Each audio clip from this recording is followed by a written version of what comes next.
হাসিনে, হাসিনে, এ হাসিনে, তোর জন্য আজকে আমি দেশ ছেড়েছি। তোর জন্য আজকে আমি বিদেশের মাটিতে পড়ে আছি। তোর জন্য আমাকে আজকে বোরকা পরে সব জায়গায় যেতে হইতেছে। কেন তুই এই কাজটা করলি হাসিনা? দেখ ওবায়দুল কাদের, আজ পর্যন্ত যতগুলো সম্পত্তি করেছিস, যতগুলো টাকা উপার্জন করেছিস, যতগুলো টাকা পাচার করেছিস, অবৈধ টাকা, সবকিছু আমি করে দিয়েছি বলে কিন্তু করতে পেরেছিস। বুঝলি আমি কি বলছি? আরে রাখেন আপনার অবৈধ টাকা। বেঁচে আছি মনে হয় আর 5টা বছর, তাও মরণের ঠিক নেই। টাকা কি পিছনের মধ্যে পাকাই পাকাই দেব নাকি? শেষ বেলায় এসে এমন ভাবে ক্ষমতাটা হারাইলাম, সম্মান তো পাইলামই না পাইলামই না, লাস্টে মেসকি পড়তে হইতেছে। তাতে কি হয়েছে? তাও তো স্বাধীনভাবে ঘুরতেছিস। আর আমি যে মাটির ঘরে বন্দি হয়ে আছি, আমাকে যে মশা ডাসে কামড়াইতেছে, আমাকে রেগুলার রাতে কিভাবে ঘুমাইতে হয় তুই জানিস? 3 বেলা ঠিকভাবে খাইতে পারি না, মানুষ আমাকে খুঁজতেছে। আজকে যদি তুই ওই ভাষণের মধ্যে হাসিনা যদি তুই বলতি যে আমি তোমাদের দাবি মেনে নেব, ছাত্ররা তোমরা শান্ত হও, আজকে এই জিনিসটা ঘটতো না। আজকে তাদের উপর গুলি না চালাইলে আজকে এই জিনিসটা ঘটতো না। রাজাকার না বললে এই জিনিসটা ঘটতো না। আমি ক্ষমতায় থাকার জন্য ওবায়দুল কাদের যা কিছু ইচ্ছা যা করা লাগে আমি করতে পারি। যদি এমন করা লাগতো যে ওবায়দুল কাদেরকে মারতে হবে, তাহলে আমি সেটাই করতাম। ক্ষমতায় থাকার জন্য আমি ক্ষমতা এত ভালোবাসি, আমার ক্ষমতা লাগবে ব্যাস। এখন গেছে না আপনার পুটকির ভেতর দিয়ে ক্ষমতা, আপনার পিছনের মধ্যে ঢুকাই দিছে না জনগণে ক্ষমতা। ক্ষমতার বড়াই করছিলেন না, এখন আল্লাহ তাআলা আপনার পিছন দিয়ে ক্ষমতা দিচ্ছে। অহংকার মারান, এখন ঠেলাটা বোঝেন কাকে বলে অহংকার। হুট করে আমাকে রেগে বেগে কথা বলতেছো কেন ওবায়দুল কাদের? আমি বুঝলাম না। তোমার কোনো সমস্যা হয়েছে নাকি?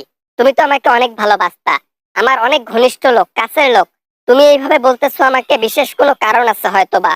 বিশেষ কারণ বলতে কি, বাজার করতে গিয়েছিলাম, আমাকে প্রবাসীরা ধাওয়া করছে।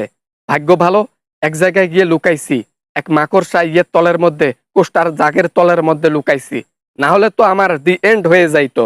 তা তোমাকে কে বলছে প্রকাশ্যে সব জায়গায় যেতে? তুমি জানো না বাংলাদেশের প্রতিটা জায়গায় এই প্রবাসীরা আছে? বাংলাদেশের প্রতিটা জনগণ প্রতিটা দেশের মধ্যে কোনায় কোনায় ছড়িয়ে আছে। তুমি জানো না? তোমার মনের মধ্যে কি ভয় নাই? হ্যাঁ, বের হও কেন? না, আমার প্রয়োজন থাকতে পারে না, আমি বের হব না তো কি? আপনার ভাতার আছে মোদি, আপনাকে বাজার করে এনে দেয়। আমার কে আছে?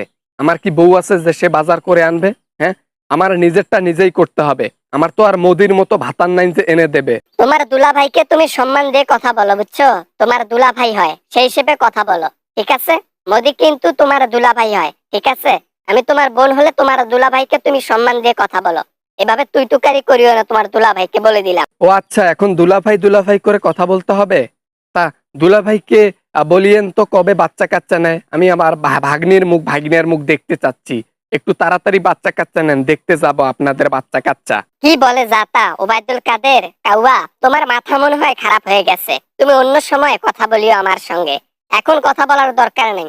তুমি মুখে যা আসতেছে তাই বলতেছো, একেবারে খারাপটাও বলতেছো, ভালোটাও বলতেছো। খারাপ ভালো বলবো না তে কি বলবো? আপনার প্রতি যে আমার ক্ষোভ আছে, সামনের মধ্যে পাইলে আগে স্যান্ডেল খুলবো, তারপরে ইচ্ছা মতো পিটাবো, বুঝলেন?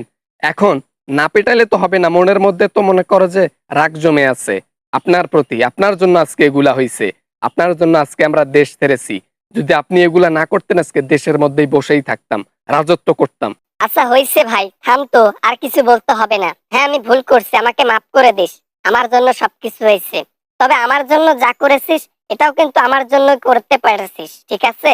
মনে রাখবি আমাকে সব সময়। শেষ বেলায় এসে প্লেনের মধ্যে আমার জায়গা হয় নাই, সবাইকে ডেকে নিয়েছিলেন আপনার ফ্যামিলির, কিন্তু আপনি যে আমি যে আপনার একজন ডাইনার ছিলাম, ঘনিষ্ঠ ব্যক্তি ছিলাম, কাছের ব্যক্তি ছিলাম, আমাকে একটু প্লেনের মধ্যে ডাকেন নাই। আমি চালাক ছিলাম বলে কাউয়ার মতো অন্য জায়গায় উড়ে গিয়ে জুড়ে বসেছি, তবু আপনাকে আপনি আমাকে ডাকেন নাই। এটার জন্য আলাদা ক্ষোভ আছে, বুঝছেন? আপনাকে ইচ্ছা করতেছে, যাই হোক আর কিছু বললাম না, তবে মনে মনে বলছি। আই হোপ ভিডিওটা অনেক ভালো লেগেছে অ্যান্ড অনেক এনজয় করেছেন। যদি ভিডিওটা ভালো লাগে তাহলে প্লিজ একটা লাইক করবেন, আর কমেন্ট অ্যান্ড শেয়ার করতে ভুলবেন না। কমেন্টে আপনার মতামত লিখবেন ভিডিওটি কেমন লেগেছে। আর দেখা হবে পরবর্তী কোনো আমেজিং ভিডিওতে। ততক্ষণ পর্যন্ত সবাই ভালো থাকবেন, সবাই সুস্থ থাকবেন। আল্লাহ হাফেজ, বাই বাই।